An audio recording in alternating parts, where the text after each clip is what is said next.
Así inicia Es Noticia, Noticia en Profundidad. Un placer estar de nuevo con ustedes. Soy Tatiana Pérez y les saludo desde nuestra sede central en Caracas, en Venezuela. A partir de este momento tenemos 3 temas que son noticia. Vamos a revisarlos en titulares. El primero de ellos es noticia de Ecuador. El fundador de Wikileaks pasa primer día en la prisión en Belmarsh, conocida como la Guantánamo de Gran Bretaña en Reino Unido. La exigencia por su libertad crece alrededor del mundo, mientras que en Ecuador, vamos a ver si vamos con las imágenes, a la producción se lo pido, muy bien, ahí las tenemos, porque en Ecuador hay 2 hechos. Se centra la atención en los Sina Papers y en las acusaciones del gobierno a supuestos colaboradores de Julian Assange. Un segundo tema que es noticia, Venezuela. Este 12 de abril, el país recuerda que hace 17 años un pueblo exigía el retorno de su libertad y de la democracia. La historia de un autoproclamado presidente recuerda una fórmula aplicada de nuevo hace solo 2 meses en esta nación. Y un plan golpista en desarrollo. Presentamos estos hechos y los analizamos. Un tercer tema de noticia, México. Analizamos el papel de la nueva Guardia Nacional. Su controvertido reglamento debe pasar por el Senado, pero ya todos los pasos para su conformación están listos. ¿Cómo lograr, nos preguntamos, que este cuerpo militar no asuma las mismas prácticas violatorias de otros grupos uniformados? Tenemos información, tenemos el análisis cuando lleguemos a este punto de noticias y comenzamos. Bienvenidos, bienvenidas.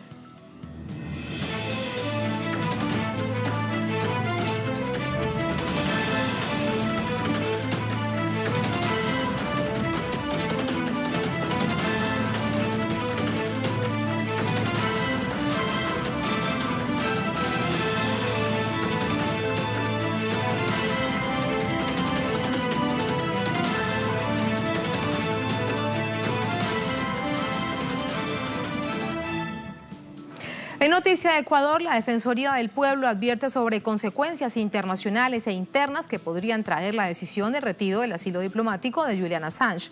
Entre tanto, autoridades judiciales emprenden una persecución sobre personas allegadas al fundador de Wikileaks por presuntamente colaborar en tareas de desestabilización en contra del gobierno de Lenín Moreno. De todo esto vamos a conversar con nuestra corresponsal, Denis Herrera, desde Quito, desde Ecuador. Denis, muy buenas noches. Un punto fundamental para iniciar este diálogo contigo y tiene que ver con la defensa de una persona que ha sido detenida en las últimas horas. Lo ha dicho la ministra de Interior del país, Olavini, dice su defensa que nada tiene que ver con Wikileaks, sin embargo el gobierno lo acusa de esto. Cuéntanos, buenas noches. Hola Tatiana, qué gusto saludarte desde Ecuador. Así es, la ministra del Interior, María Paula Romo, confirmó hoy que la persona que fue detenida ayer en Ecuador, que tendría relacionamiento con Wikileaks, es Olavini. En un comunicado puntual, su defensa ha hecho pública su rechazo, además de varias observaciones a este proceso, donde sus abogados señalan violaciones al debido proceso de Olavini. Y recordemos que la ministra dijo que Ecuador tendría información de hackers rusos o suizos viviendo en Ecuador y que tendrían relacionamiento a Wikileaks. Sin embargo, en este comunicado, que lo leo puntual, es un extenso comunicado de parte de su defensa, pero son importantes algunos puntos que resaltar, como que Olavini había anunciado ya a sus colegas y sus compañeros que tendría un viaje a Japón, por lo cual fue en el momento que fue detenido en el aeropuerto Mariscal Sucre. El comunicado dice que él fue capturado a la hora de la mañana, sin embargo fue en horas de la tarde fue capturado y sin embargo no pudo comunicarse con sus abogados sino hasta las 10 de la noche. Es uno de los puntos primeros. La ministra del Interior, María Paula Romo, fue una de las cosas que se le cuestionó la nacionalidad. Sus abogados señalan que es uno de los puntos que ellos no pudieron comunicarse dentro de la tarde, a las 5 p.m. y 6 p.m. Ellos intentaron acercarse, ya que Olavini no daba respuesta. Sus colegas y cercanos comenzaron a denunciar esto en redes sociales también.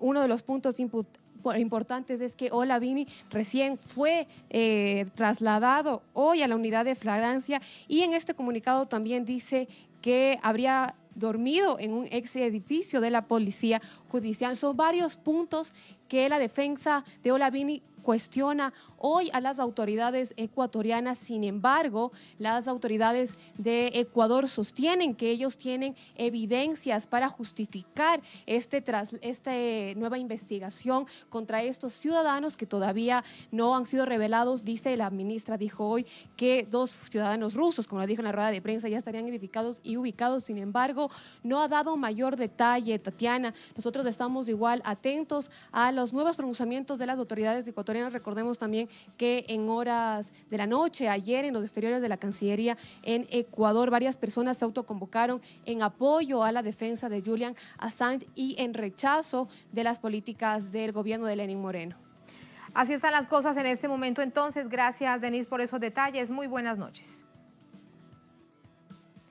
Y vamos ahora precisamente a revisar otros hechos que han sido noticia antes de presentar a nuestro invitado que ya tenemos en pantalla, Fernando Casado. Fernando, unos minutos y vamos contigo. Vamos a revisar este material.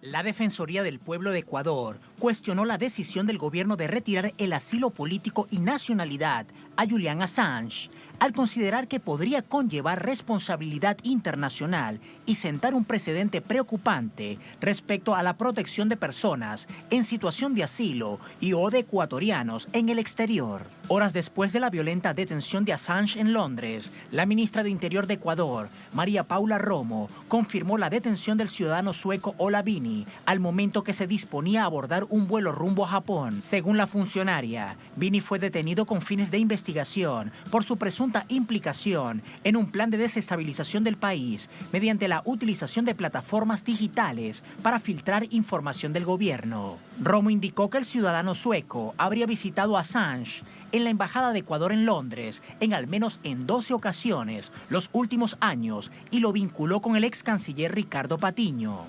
A Venezuela.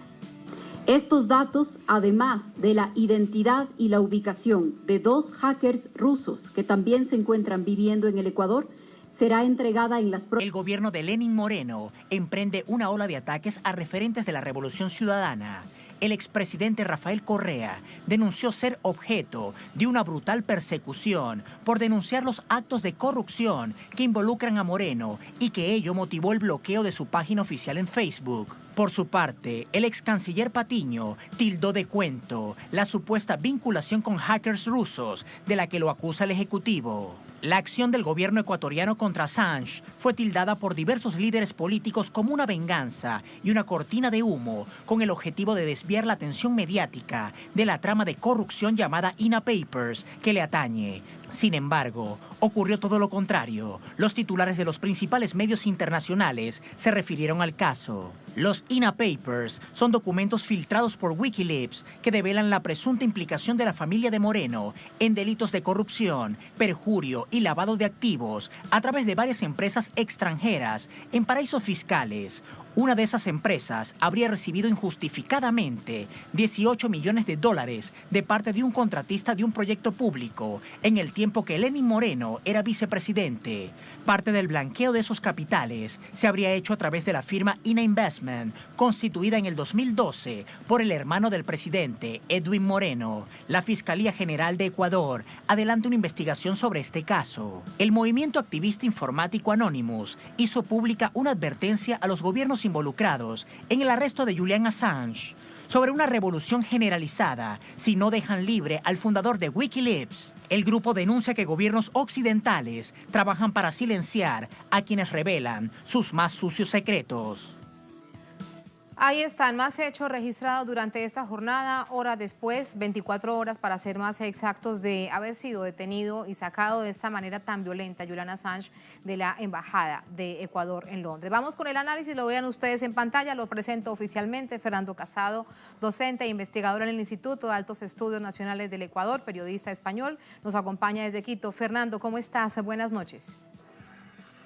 ¿Qué tal, Tatiana? Buenas noches. Muchas gracias por la invitación. Gracias a ti por acompañarnos. Internamente en Ecuador, esta situación ha despertado de nuevo, ha destapado una serie de hechos que de los que poco realmente se hablaba, particularmente del escándalo de los INA Papers, cuando parecía todo lo contrario, de nuevo se pone sobre el tapete esta situación. Cuéntanos entonces cuál es tu visión de lo que está sucediendo en Ecuador cuando el gobierno toma la decisión de entregar a Julian Assange a Reino Unido. Bueno, esto creo que desde hace tiempo ya estaba cocinado por el gobierno del Ecuador. La entrega de Julian Assange se ha ido forjando poco a poco, se ha ido creando un expediente para tratar de justificar que se le levantara el asilo.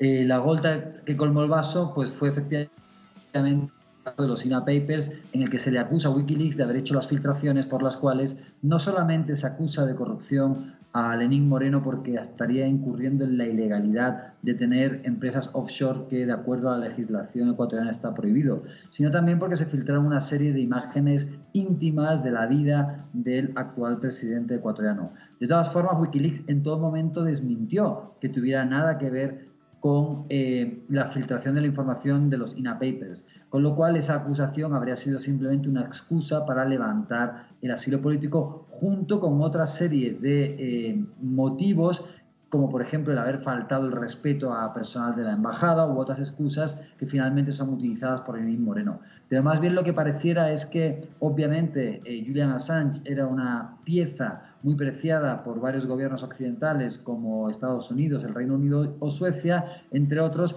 y que de alguna forma también había que apresar a Julian Assange, sacarlo de la embajada del Ecuador para dar un castigo ejemplarizante a todos aquellos que pudieran seguir los pasos que siguieron Julian Assange o Snowden. Entonces, por lo tanto, pues esto de alguna forma también es una forma también de humillar a los países del sur latinoamericanos, porque de alguna forma es volver también a demostrar que no pueden tomarse el lujo, países como el Ecuador, de tener a una persona, a un perseguido político de los países del norte en la embajada en Londres, ¿no? Entonces yo creo que todo esto es lo que va configurando que finalmente, por supuesto, el gobierno de Lenín Moreno haya claudicado y entregado de la vil forma en que lo ha hecho a Julian Assange a las autoridades británicas y que ya haya una solicitud de extradición a Estados Unidos, en la que ya Amnistía Internacional, por ejemplo, ha dicho que no debería darse esa extradición porque la vida, la seguridad y la libertad y las condiciones del proceso judicial contra Assange pues estarían en riesgo y habría violación de derechos humanos. Claro, eso es lo que se ha dicho durante esta jornada y con mayor vehemencia, de hecho, cuando ya han pasado las horas y se conoce mucho más claramente el panorama. Ahora, en la víspera, el presidente Lenín Moreno decía que se habían quitado una piedra en el zapato con la entrega de Julian Assange a Reino Unido, en Londres. ¿Qué es lo que quería significar? ¿Qué interpretas de esa declaración? Bueno, Lenín Moreno desde muy temprano en su gobierno ya empezó a llamar hacker a Julian Assange de una manera despectiva, cuando sabemos que Julian Assange, además de ser un activista, es un periodista que ha recibido una gran cantidad de premios a nivel internacional, y de alguna forma para Lenín Moreno desde el principio había sido un huésped incómodo en su embajada. De hecho, Lenín Moreno incluso dejó en entredicho y desmintió a su propia canciller, actualmente presidenta de la Asamblea General de las Naciones Unidas, María Fernanda Espinosa, cuando se le concedió además la nacionalidad a Julian Assange. Por lo tanto, además, a Julian Assange, si no se le hubiera levantado un día antes o arrebatado también la nacionalidad ecuatoriana un día antes de entregarle, también se daría la rocambolesca situación en la que el gobierno ecuatoriano habría entregado a un ciudadano a las autoridades británicas, pero también le levantaron aludiendo que era irregular cómo se le había concedido la nacionalidad a Julian Assange para levantarle la nacionalidad ecuatoriana y poder entregarlo con su nacionalidad única y exclusivamente australiana. Pero yo creo que aquí lo que hay en realidad pues, es claramente una cercanía, un viraje radical que ha dado Lenín Moreno en todo lo que venía siendo las políticas sociales y de dignidad y de soberanía por parte del presidente Rafael Correa, que la población ecuatoriana mayoritariamente votó por un gobierno de continuidad y que Lenín Moreno desde el principio lo que ha hecho es darle un viraje, se ha acercado al Fondo Monetario Internacional, ha desmantelado una gran cantidad de políticas sociales, despidos en el sector público, incremento de la pobreza como no ocurría en 10 años, de la pobreza extrema. Ha habido también un desmantelamiento de las relaciones de integración regional como la UNASUR o el ALBA. Y ahora, pues un punto honor, que es algo extremadamente doloroso para la comunidad internacional y para quienes defendemos los derechos humanos y para quienes creemos que esto es un nefasto precedente que va en contra y en detrimento del derecho al asilo y al refugio, pues ha entregado de esa manera tan vil a Julian Assange a las autoridades británicas, con un riesgo más que claro de que acabe en Estados Unidos. Ese es un riesgo que está latente. De hecho, ya el gobierno de Estados Unidos lo ha pedido. Habían avanzado todo de una manera muy secreta, pero ya ahí están los hechos. Ahora, con respecto a los referentes de la Revolución Ciudadana, parece que viene producto de toda esta situación interna generada por el gobierno del presidente Lenín Moreno, una nueva arremetida de sus máximos referentes, el expresidente Correa, el excanciller Ricardo Patiño. Y me refiero sobre todo a las acusaciones tan claras que se han hecho, que el excanciller tenía cercanía con hackers, que eran rusos, que habían viajado a Venezuela, que tenían los documentos. Ahora, tampoco se conoce si los han presentado o no, pero eso es lo que han dicho las autoridades ecuatorianas.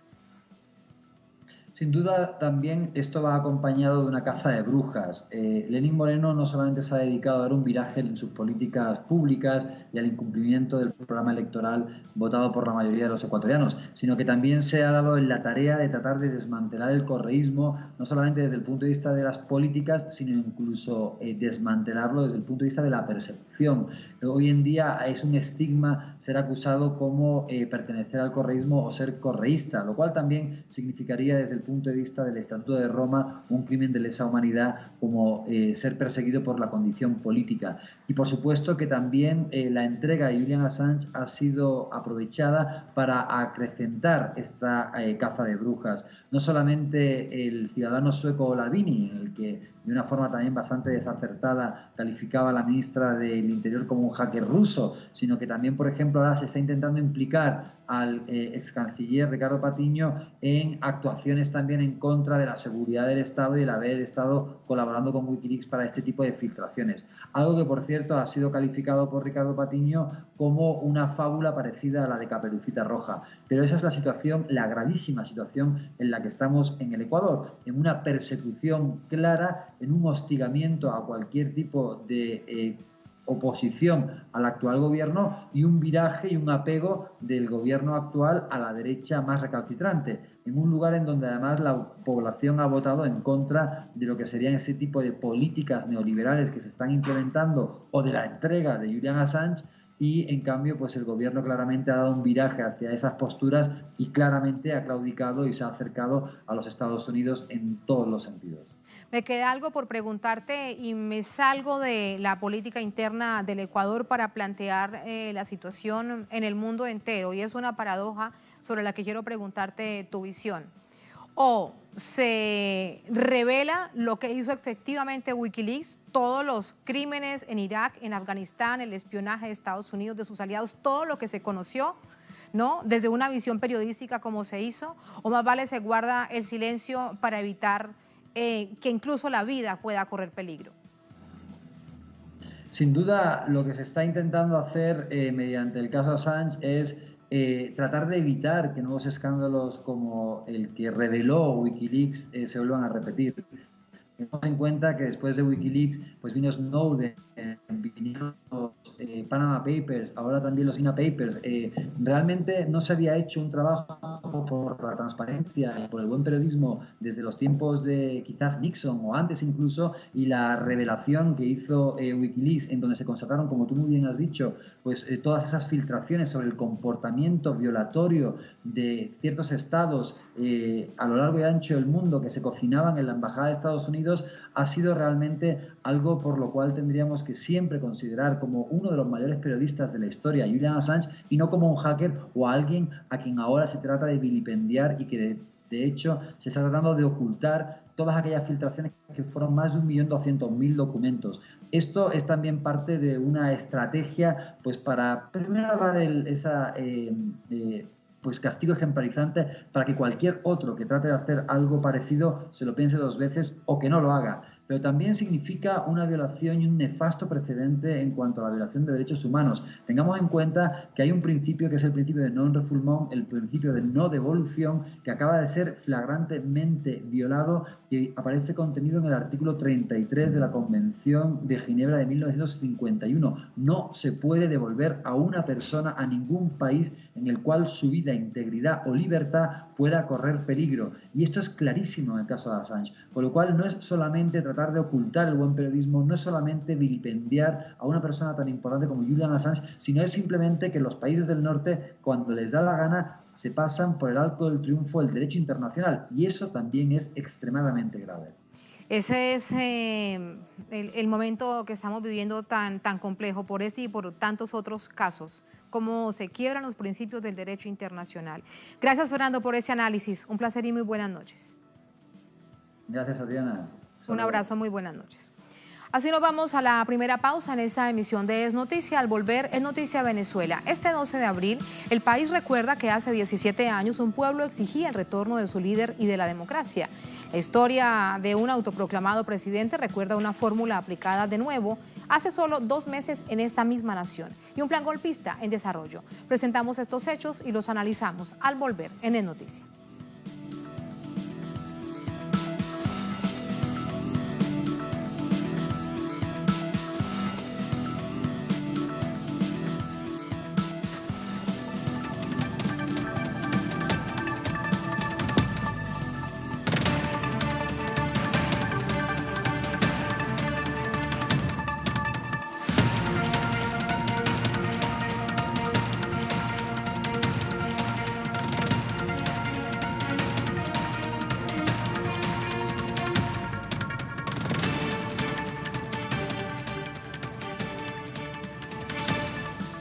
En Noticia Venezuela, el golpe de Estado contra el presidente Hugo Chávez cumple 17 años. Pese a la acción del pueblo de regresar al líder al balcón presidencial, las agresiones continúan en el mismo país. Conozcamos detalles en la siguiente nota.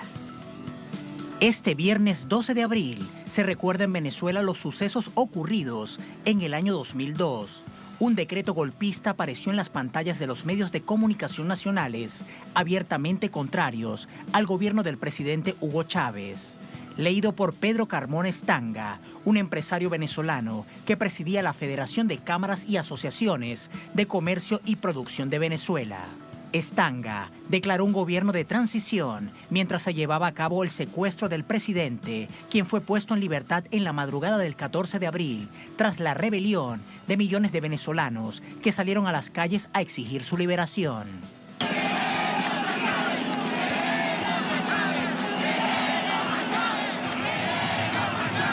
Con un tuit desde el portal presidencial de Venezuela, manifestaron el significado de este mes para el país. Abril, un golpe que no ha terminado. Tras 17 años del fallido golpe, el actual gobierno denuncia que el asedio de la derecha continúa, cada vez con mayor apoyo de agentes internacionales. Destaca el claro aporte de los Estados Unidos junto a otros países aliados. Uno de los últimos actos desestabilizadores fue denunciado por el vicepresidente de Comunicación, Jorge Rodríguez, informó sobre un nuevo grupo terrorista llamado Cocún 2.0, liderado por representantes de la oposición, donde destaca el detenido bajo arresto domiciliario, Leopoldo López. Mientras, las pruebas sobre el interés desestabilizador por parte de los Estados Unidos cada vez son más evidentes, el secretario de Estado, Mike Pompeo, inició este viernes una gira por América Latina. El primer destino fue Chile, donde expuso las intenciones de lograr una colaboración en Latinoamérica para acabar con la soberanía de un país de la región. Hay hechos, vamos a analizar de inmediato con María Alejandra Díaz, abogada constitucionalista, miembro de la Asamblea Nacional Constituyente. Doctora María Alejandra, ¿cómo está? Bien. Buenas noches, gracias por acompañarnos. No, gracias a ti por la invitación. Quiero preguntarle primero algo personal para luego, evidentemente, poner todo eso en el contexto político. ¿Dónde estaba usted hace 17 años, un 12 de abril? En la puerta, en la reja de la puerta donde está el Regimiento Guardia de Honor, en Miraflores. Estaba en Miraflores, en la Casa Presidencial. En la Casa Presidencial, donde estaban miles, cientos de miles de venezolanos exigiendo el regreso del Hugo Chávez además en una situación inédita porque 47 horas se logró revertir un golpe de Estado que mucha gente daba por consumado y bueno, miles como mi persona, mi familia, estábamos allí apostados en la reja y nos fuimos cuando vimos que bajaron los helicópteros. ¿Cuánto tiempo pasó usted allí? Desde la 1 de la tarde aproximadamente vimos salir el carro donde iba el golpista Carmona, ahí nos quedamos. De hecho, el Regimiento Guardia de Honor nos decía, no se vayan, se quedan aquí con nosotros y eso empezó como a llegar pueblo autoconvocado hasta que, bueno, que eran miles, cientos que colmaron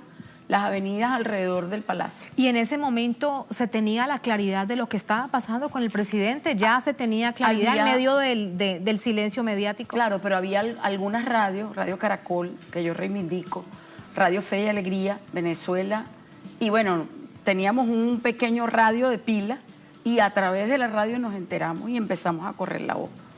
Fue un hecho además emocionante, porque nosotros vimos en vivo y directo la historia, en vivo y directo nosotros, y además fuimos parte de ella, parte de ese movimiento que estaba reclamando que nos devolvieran a Chávez como presidente de la República y que se respetara el ejercicio de la soberanía a través de nuestro voto. Han pasado de eso 17 años y de nuevo, desde hace 2 meses, hay un autoproclamado presidente, es el diputado Juan Guaidó. ¿Se intentó entonces reeditar la historia? Con algunas diferencias, evidentemente que sí. El decreto de Carmona es, o lo que hoy ellos intentaron hacer con el supuesto escrito del plan de la transición. Exacto, eso se parece, tú lo analizas, este es mucho más grave. Porque este el actual, por supuesto. El actual es mucho más grave porque autoriza a un gobierno extranjero a apropiarse de bienes que son de la República y a entregárselos a este señor que está manejando recursos que son de la República de manera ilegal. Y él a un grupo de particulares, como lo veíamos en la denuncia de la víspera del ministro de Comunicación. Claro, claro. El tema es que este señor se hizo de bienes de la República Bolivariana de Venezuela para su propio beneficio, para financiar ejércitos de invasores a su propio país, pero además para financiar mercenarios incluso, para que tomen ellos las armas en contra de la República. O sea, las similitudes son evidentes, pero en esta oportunidad es mucho más grave, porque además en aquella oportunidad el gobierno de los Estados Unidos estaba detrás de los golpistas. Ahora está de frente. En este momento ellos son el actor fundamental. Además, bueno, vemos a Pompeo abiertamente solicitándole a los gobiernos de Latinoamérica que se cree una coalición para invadir un país de la región. Exactamente, de hecho en esta coyuntura está en Chile, mañana sábado visita Paraguay, Perú, el domingo va a Colombia, pero particularmente, doctora María Alejandra, va a Cúcuta, a la frontera con Venezuela, donde el pasado 23 de febrero se intentó generar un hecho de invasión a través de una supuesta ayuda humanitaria. No, lo más grave es que Colombia prestó su territorio violando los acuerdos internacionales para desde allí agredir a otro Estado. Eso es lo más grave de todo, que hasta ahora eso no se ha trabajado adecuadamente, pero Colombia violó, es decir, en este caso el gobierno colombiano, al prestar su territorio y agentes del Estado, representación del Estado colombiano, para agredir a un país vecino y para permitir que un tercero lo invadiera. Gravísimo. Un delito de agresión. Eso todavía, además de la agresión permanente a la economía que se genera desde Cúcuta. O sea, entendamos que el ataque a la moneda venezolana como parte del plan de la geometría de la ocupación que está desarrollada, además teorizada por gente como Londoño, viene de Colombia. Es decir, es muy, pero muy grave lo que han hecho y lo que siguen intentando hacer. Yo te comentaba que hay un documento que es bueno que lo revisemos, que es el CFR, mi inglés no es muy bueno, de 2018, en donde está el plan. Un documento del gobierno de los Estados Unidos. Del gobierno de los Estados Unidos. Usted lo pone CFR 2018 y ahí está el plan que están desarrollando. Porque además la visión de la política exterior de los Estados Unidos desde Brzezinski tiene que ver con el realismo destructor y caotizador. Es decir, la misma estamento jurídico de lo que significa el derecho internacional que ellos conformaron a su imagen y semejanza después de 1948, hoy lo están destruyendo, caotizando a los Estados-nación, disminuyendo a los Estados-nación. Quebraron los principios de Naciones Unidas. Yo he preguntado en varias oportunidades, pero lo reitero, y Naciones Unidas, su secretario general, la institucionalidad de Naciones Unidas debe estar muy preocupada. Sí, porque han pasado por encima de ella. En otras oportunidades lo han hecho, pero es que ahora es permanente. Sí, quizá la diferencia en este momento es que a partir del quiebre del 2001, porque recuerda que los Estados Unidos cambiaron su estrategia y denominaron esa estrategia de guerra preventiva, acabando de hecho, con todo lo que significaba el derecho internacional. A partir de 2001, eso fue mutando. Con Obama, entonces empezaron a través del poder suave o a través de las intervenciones por otra vía, modificaron un poco la estrategia, siempre pensando en conservar la hegemonía. Entonces sucedieron las invasiones de Afganistán, Irak, Libia, Siria, pero Siria significó una marca, una raya roja, en donde otros polos de poder, otros Estados-nación, con fuerza, como China y como Rusia, le dijeron, bueno, hasta aquí llega. Claro, pero entraron después. Claro. Entraron unos años después y ahí es cuando cambia pero en este momento, la postura de poder de estas naciones. Pero en el caso de Venezuela, que saben el peligro que significaría ponerle la mano a los recursos y a la posición geoestratégica de Venezuela, ¿ok?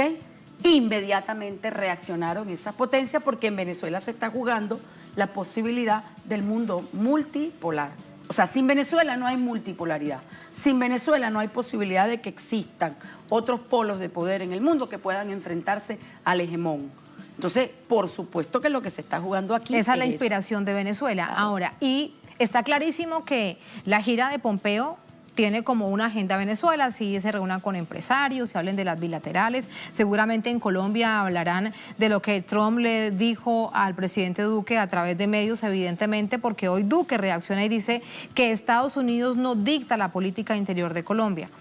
Pero bueno, todo esto pasa evidentemente por Venezuela. ¿Qué es entonces lo que busca? Porque mira las naciones a dónde va. ¿Qué es lo que busca? ¿Qué pretende reconfigurar hacia Venezuela con Paraguay, con Colombia, con Perú? Cuando leemos ese documento del 2018, donde está la política, es el plan para recolonizar Suramérica, pero ya no solamente Suramérica, tienen que ponerle la mano también al Mar Caribe.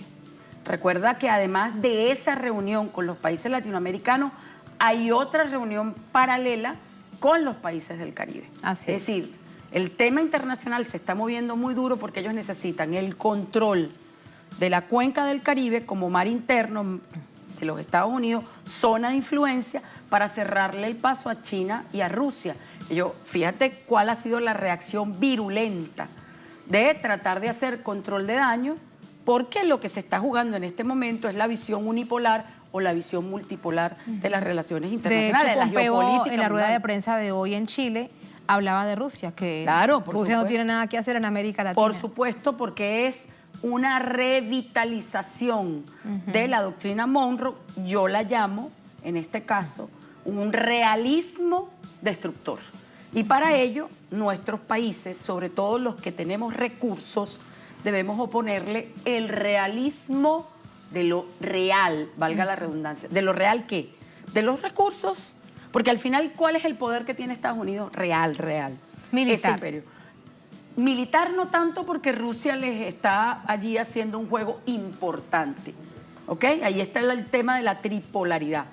Potencia económica China, potencia militar Rusia, potencia financiera. La fortaleza de ellos está monetario-financiero. Ese sistema de dominación basado en el dólar. Acabamos de ver un movimiento estratégico en China con el Petro-Yuan Oro, es decir, oponerle a la FED, a la Reserva Federal, y al dólar, que no tiene respaldo, lo real, es decir, los recursos que permitan establecer a ese imperio que quiere quedarse con todo y hacer caída y mesa limpia, contenerlo. ¿Contenerlo para qué? Para que sea responsable con otros polos de poder y lograr por lo menos una armonía que permita control en lo militar, en lo energético, porque Venezuela es una potencia energética, la más importante del mundo, así ellos no lo quieran reconocer, y por eso todo ese juego pasa por Venezuela. ¿Por qué Venezuela? Porque Venezuela se opone a la política hegemónica de dominación mundial y en el caso venezolano se opone a través de la Constitución. Y usan entonces a todas estas naciones para tratar de que se genere a través de ellas una intervención militar. Claro, ¿de qué manera, doctora María Alejandra? Yo creo incluso... Porque estas naciones, si algo tienen en claro, que se encuentran dentro de este grupo de Lima, es que no aprueban una intervención militar. Hasta ahora. Hasta ahora. El tema es que el imperio no descansa y pueden utilizar cualquier artimaña. ¿Recuerdas las palabras de Obama? Que si no hacen lo que ellos dicen... tuercen el brazo. Entonces, probablemente esta gira es para torcer el brazo. A ver cuántos se quiebran.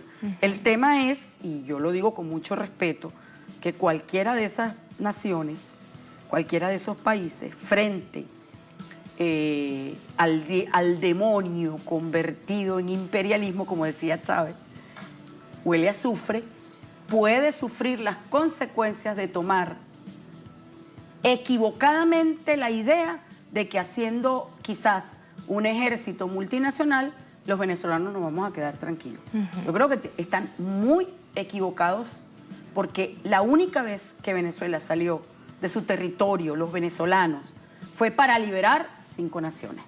Entonces nosotros, eso hay que tenerlo claro.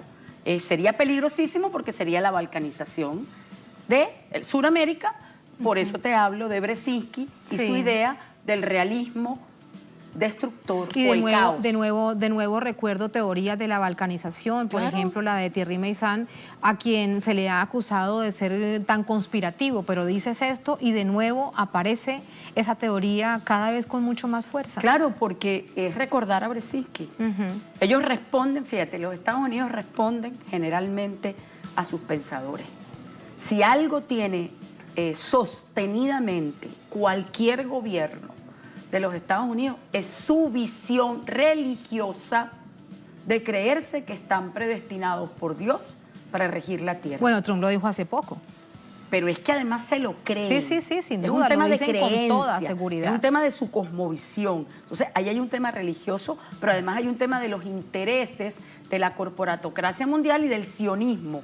En su visión de que ellos son los dueños del mundo, son el hegemón y nosotros simple y llanamente somos súbditos. En este caso, ya ni siquiera súbditos, seríamos esclavos. O, peor aún, es quedarse con la gallina de los huevos de oro, que es Venezuela, en términos metafóricos, la tierra bendita por Dios, en donde están todos los elementos que ellos necesitan para seguir desarrollando su sistema excluyente, avasallante, destructor y caotizador de la humanidad, pero a su vez ellos no quieren a los dueños de esa gallinita de oro que somos los venezolanos. Y eso lo dice nuestra Constitución. Eso es muy problemático para ellos. Recuerda tú que uno de los grandes detonantes del conflicto con los Estados Unidos en Venezuela es la Constitución, primero por la propiedad de los recursos y segundo por un modelo que socorre, que auxilia, que reconoce al pobre, lo incluye, genera condiciones de igualdad y de equidad a través de ¿qué? Del Estado Social Democrático de Derecho y de Lo que Justicia. se conocía más parecido a esto era el llamado estado de bienestar en Europa, que ahora evidentemente es el estado de malestar europeo. En este caso nosotros en nuestra Constitución, según mi criterio, superamos el estado de bienestar, porque el estado de bienestar surge en Bismarck quizás como una especie de humanización del neoliberalismo. En el caso nuestro hay un sistema mixto que mira como el centro de la política al hombre, la dignidad, la equidad, la solidaridad, la cooperación, la independencia, la soberanía y la autodeterminación. Eso es terrible para los centros de dominación mundial. Es muy, muy mal ejemplo. Con esta reflexión quiero despedirlo. Usted me decía, muy peligroso que intenten poner sobre la espada, entre la espada y la pared al pueblo de Venezuela. ¿A qué te refieres? ¿A la unión cívico-militar?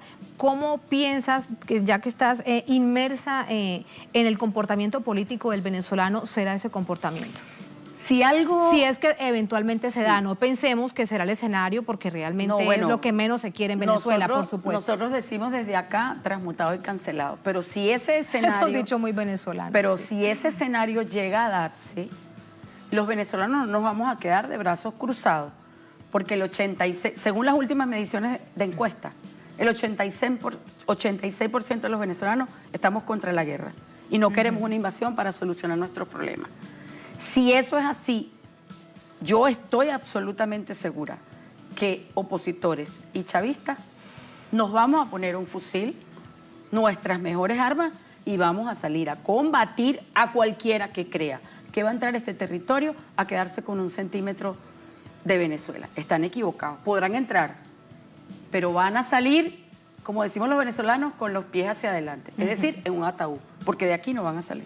Los recursos de los venezolanos son de los venezolanos. Y la Fuerza Armada Nacional Bolivariana lo tiene muy claro, pero lo tenemos también muy claro, según el 326, todos los civiles en la unión cívico-militar, que es la corresponsabilidad de la defensa integral de la nación. O sea, que no se equivoque. Nosotros somos buenos por las buenas, pero por las malas, cuando traten de quedarse con lo que no les corresponde, lo vamos a defender. Brevemente te pregunto, ¿lo tiene así de claro el gobierno de los Estados Unidos? Sí. Sí, por eso están buscando que sea a través de Latinoamérica quien intervenga y no tengan que poner los muertos ellos con su ejército, porque además van a quedar muy mal parados, porque la derrota sería enorme si ese ejército que se hace ver como el más poderoso de todos los tiempos de la humanidad, los derrotamos los venezolanos. No creas que va a ser fácil para ellos. Con esta reflexión te despido, doctora María Alejandra. Un placer. Muchísimas gracias. Bienvenida siempre. Gracias. Igual. Gracias. Gracias. Así nos vamos a la segunda pausa en esta emisión de Es Noticia. Al volver en Noticia México, analizamos el papel de la nueva Guardia Nacional. Su controvertido reglamento debe pasar por el Senado, pero ya todos los pasos para su conformación están prácticamente listos. Nos preguntamos lo siguiente: ¿por qué allí la preocupación del pueblo mexicano? ¿Cómo lograr que este cuerpo militar no asuma las mismas prácticas violatorias de derechos humanos de otros grupos uniformados en el país? Vamos a analizarlo al volver aquí en Noticia.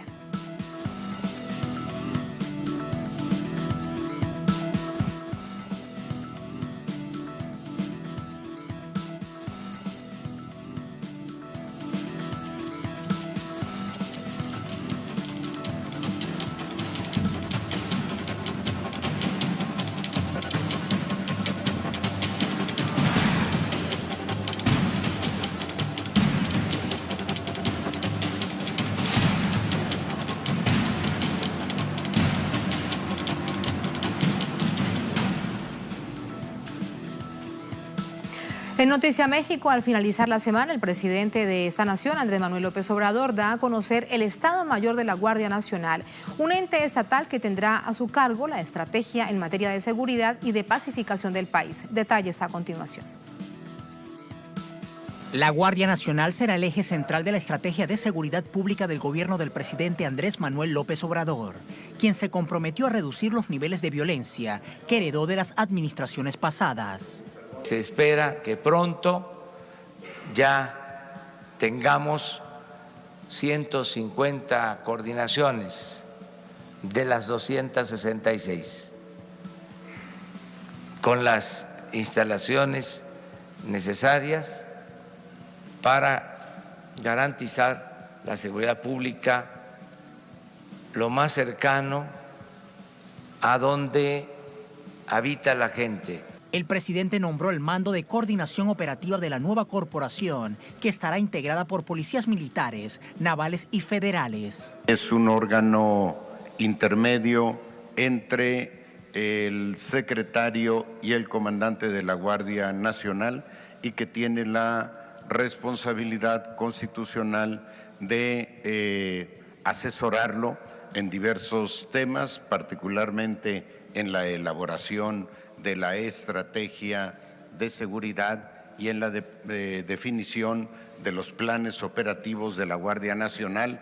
Luis Rodríguez Bucio, general en proceso de retiro, será el comandante de la Guardia suscrita a la Secretaría de Seguridad Pública y Protección Ciudadana. Ejercí cargos en las zonas militares de Tuxpan, Veracruz, como su jefe de Estado Mayor, en Aguascalientes como jefe de Estado Mayor y en Cancún, Quintana Roo, como comandante de la guarnición militar. En el Estado Mayor de la Secretaría de la Defensa Nacional, un cargo como director del área de investigación sobre narcotráfico.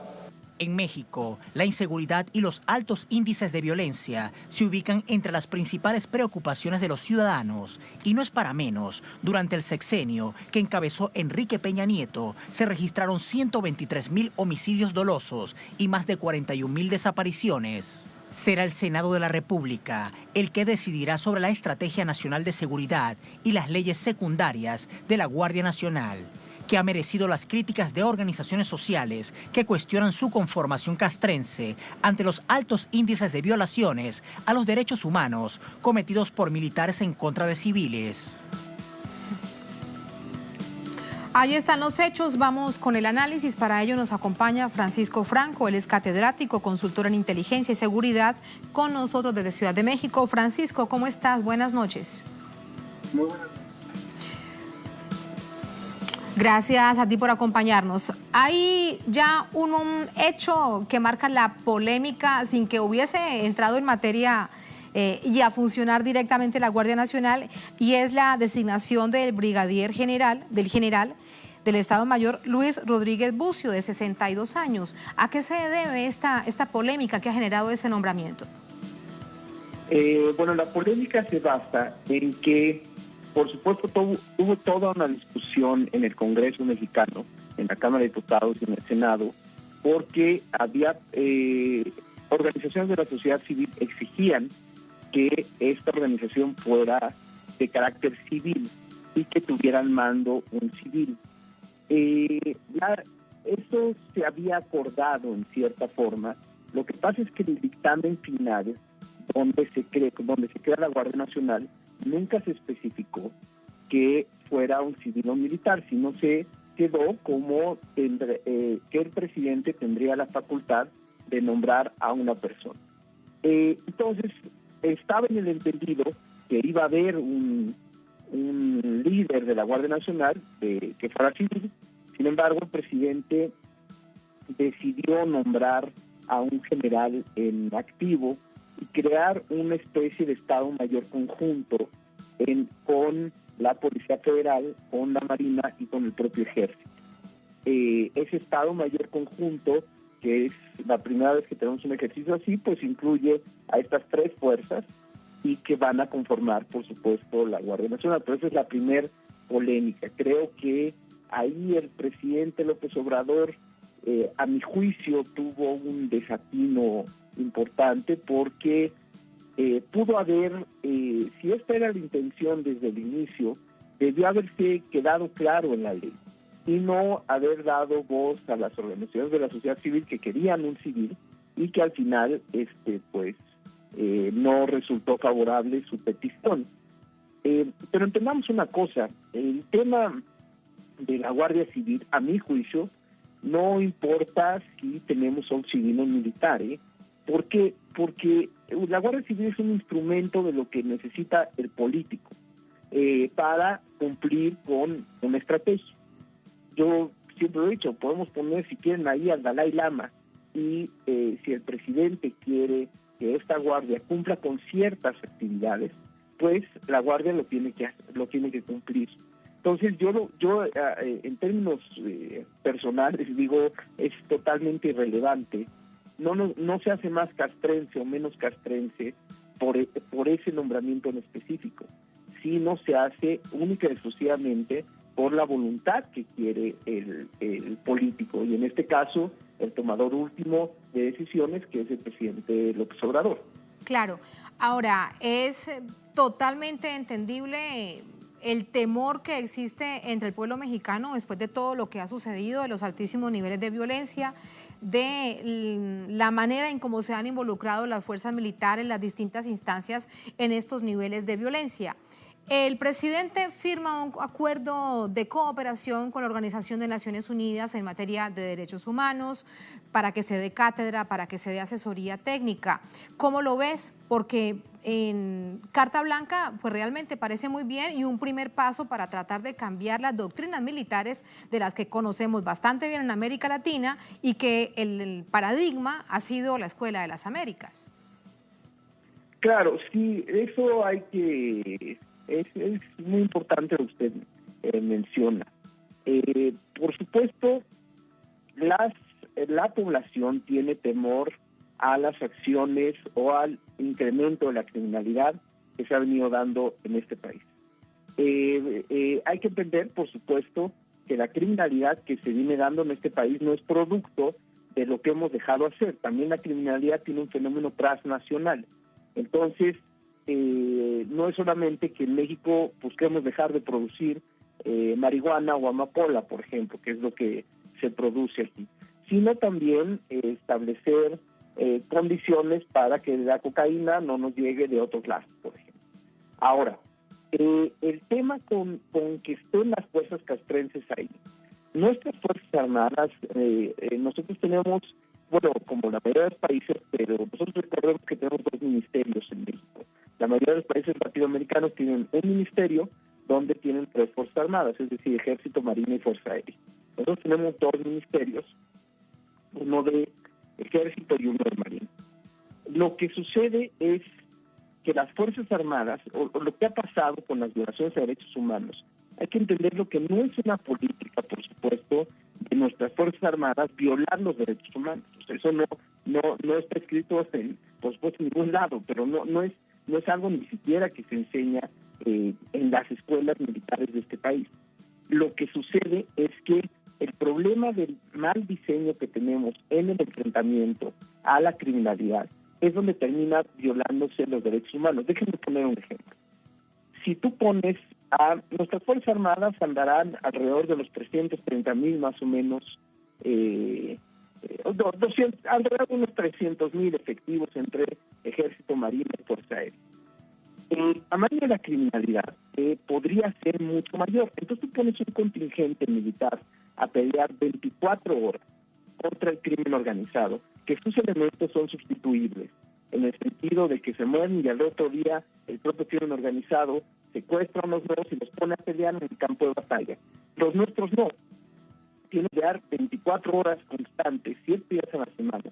Entonces llega un momento en que el soldado está con tanta presión, porque somos muy pocos para la cantidad de problemas que tenemos.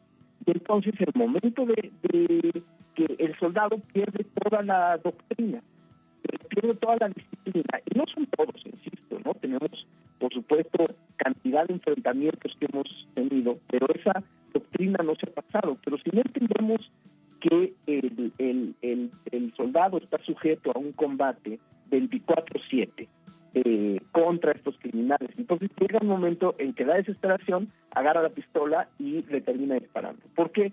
Porque en esas 24 horas que estuvo peleando, él vio caer a sus compañeros, él entra en un proceso de desesperación que las propias instituciones no pueden arropar al soldado, no le pueden brindar más ayuda, porque esa ayuda está distribuida en todo el país. Recordemos que somos un país de 2 millones de kilómetros cuadrados en la tierra y 3 millones de kilómetros cuadrados en el mar. Entonces, tenemos 5 millones de kilómetros cuadrados que 300,000 personas no alcanzan para cubrirlo. Entonces hay que ir saltando de estado en estado o de provincia en provincia para enfrentar a esto. Entonces, por supuesto, esa presión hace que al final del día pueda reventar el propio soldado. Si nosotros mejoramos nuestro modelo de atacar al crimen organizado y dejamos de pensar que es bala contra bala, entonces dejaríamos de violar los derechos humanos. Pero se han violado tantos derechos humanos porque los otros gobiernos mandaron a los soldados a bala contra bala. Y entonces eso, pues, así nunca les vamos a ganar, porque ellos son más que nosotros, ellos son sustituibles y tienen una cantidad de armas impresionante que llegan de los Estados Unidos. Siempre nosotros hemos dicho, bueno, quieren que se acabe esto, pues dejen de mandarnos armas de forma ilegal, y así les podremos imponer nosotros una condición a estas organizaciones criminales. No sé si queda claro este punto, ¿no? Que es fundamental. Sin duda, queda muy, muy claro, y ese es, bien lo dices, el asunto de fondo, ese es el asunto estructural, razón por la cual hay tanto temor y resulta tan controversial esta estrategia de seguridad del presidente López Obrador. Francisco, muchas gracias, un placer y buenas noches. Gracias a ustedes, buenas noches. Muy buenas noches. Buenas noches también para todos ustedes. Así ponemos punto final a esta emisión de Noticias. Cerramos nuestra pantalla tradicional. Nos quedamos en redes sociales, @NoticiaTLSur, @TatianaTLSur. Durante esta jornada, otro hecho fue noticia. Con eso los dejamos. Será hasta el próximo lunes y sigan con nosotros.